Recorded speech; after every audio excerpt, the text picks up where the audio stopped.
How to log out of Pinterest. That's what I will show you in this video. But before we begin, make sure to subscribe to the channel and ring the bell to get notified whenever a new video is uploaded. With that said, let's get started. The process is very easy and simple. All what you have to do is open up the Pinterest app, and then you want to click on the profile icon at the bottom right of the screen. Then click on the three horizontal dots at the top right of the screen, and here you want to click on settings. From the second section, the actions section, you can see that there's a logout option. So all what you have to do is just click on it, and there you have it.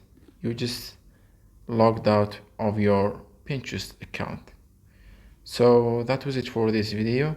That's how you can log out of your Pinterest account. If you have any questions, please leave them in the comment section down below. With that said, see you in the next video.